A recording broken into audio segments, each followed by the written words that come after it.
Okay, we're now going to look at how modulus can affect a curved graph. So here I've got two copies of the picture of y equals f of x, but I've got to do on top of them what happens in the first case. We're going to do a modulus outside, and in the second case we're going to do a modulus inside. So let's look at this one first. So the original graph, this is y equals f of x. Okay, what I've got to do is think about what y equals the modulus of f of x looks like. Well, what does modulus do? It's very simple. It either does nothing at all. Okay, when does it do nothing at all? It does nothing at all when it's working on a positive value. So I need to start thinking, when is f of x positive? Well, f of x is the answer. Okay, it's the answer for y. So I'm thinking about positive y coordinates. So for these values here, okay, all of those values, I'm going to get a positive f of x.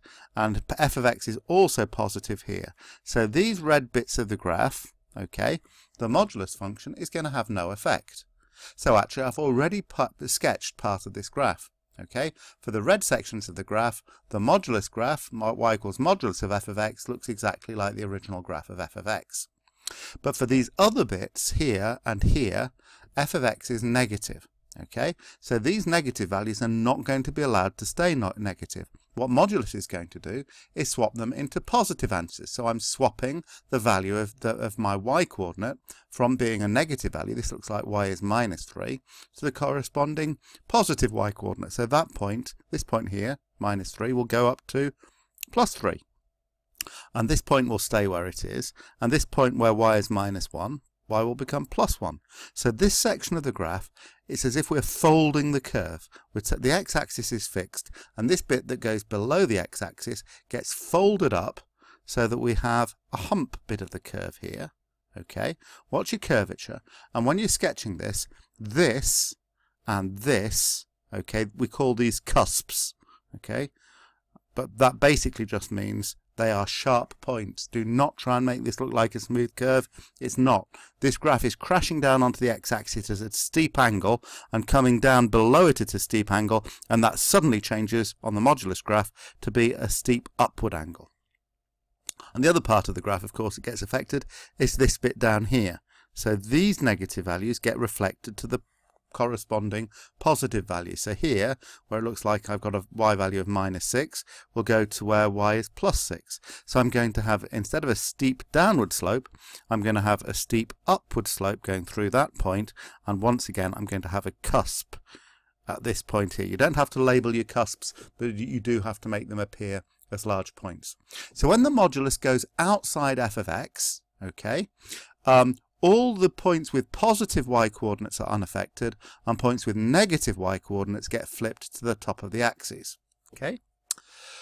The second picture, I've got the same f of x, but now I've got to think about the effect of a modulus inside. Now this is subtly different, okay, but it starts off with a similar thought that when the thing inside the modulus is positive, no effects happen. So now the modulus is acting on x, so I'm interested in when x is positive. Okay, so x is positive from the y-axis this way. These are all the positive x's. This is the x-axis here. So my positive x coordinates are on this red section of the graph. And as before, this section of the graph is going to be identical. Well, I say as before, it's not the same, quite the same section that was before, as was identical before, but there's part of the graph that's the same. This time it's the part of the graph where x is positive, okay?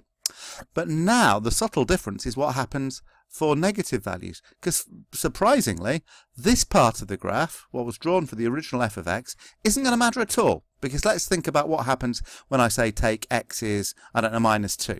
So here's x, it's minus 2.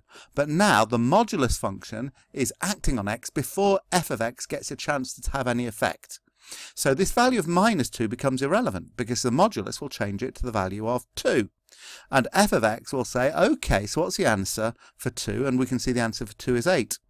So when I feed in minus 2, it will get turned into a 2, and I'll do f of that, and I'll get 8 again. So the answer is 8. So for minus 2, f of the modulus of minus 2 is the same as f of 2, which is 8. So I get this point here, which comes directly from this point here. So this part of the graph that was allowed to stay the same gets double value because it's going to have the same effects for all these negative ones. F of minus 2 is forced to agree with F of 2.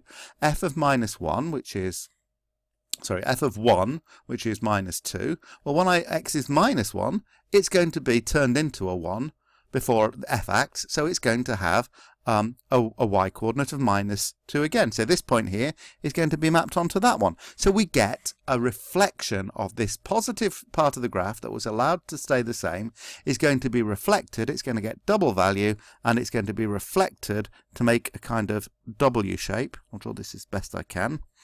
Goes through there. So what we should see here now with the red graph is the part that was allowed to stay the same, and then that same bit reflected to get the the negative x part of the graph.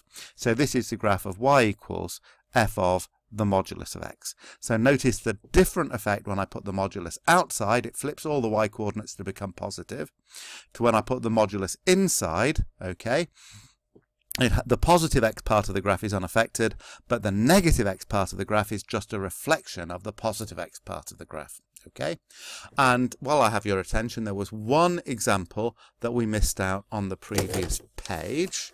Okay, here it was. Y equals the modulus of x squared minus 4. All the other graphs on that page were V-shaped graphs, okay? But for this one here, I need to start by thinking about what the graph of y equals x squared minus 4 looks like. So y equals x squared minus 4 is just a plain x squared graph with a bit of a transformation on it. It's a translation down by 4 units. So it's an ordinary x squared parabola, but instead of going through the origin, it's been translated down by 4, so it goes through minus 4. Okay, I think we're going to be interested in these x-intercepts here. So when does x squared minus 4 equal 0? So when x squared minus 4 equals 0, when x squared equals plus 4. So I'm solving x squared minus 4 equals 0. X squared is 4, so x equals, don't forget your plus or minus, x is plus or minus the square root of 4 plus or minus 2. And that makes sense. I do have 2 points. I have one at minus 2 and one at 2. So I've drawn that sketch really quite small. This is just me thinking about a different graph that is related to that one. I thought about the graph of y equals x squared minus 4 without the modulus signs. Now I need to think about the effect of the moduluses. Well, any place where this is modulus going on outside, so it's affecting the y coordinates after the basic function has taken effect. So all the y coordinates that were positive here and here, these bits of the graph are going to stay the same. So on my answer sketch, okay, I'm going to have minus 2 and I'm going to have 2, and the normal parabola down to here, not this bit, but this bit up here is going to be as it originally was. But this middle section of the graph where y goes negative, we've seen that the modulus forces those negative values into positives. So this downward pointing bulge becomes an upward pointing bulge. This value of minus 4 is forced into a plus 4 by the modulus, and these 2 points here are sharp cusps. So this is the graph of y equals the modulus of x squared minus 4. And if you look at your past papers for Core 3, this kind of graph has been quite popular, okay?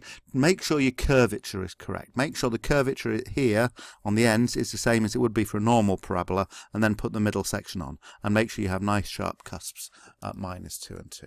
So that's how we sketch graphs of curves when they've been affected by a modulus.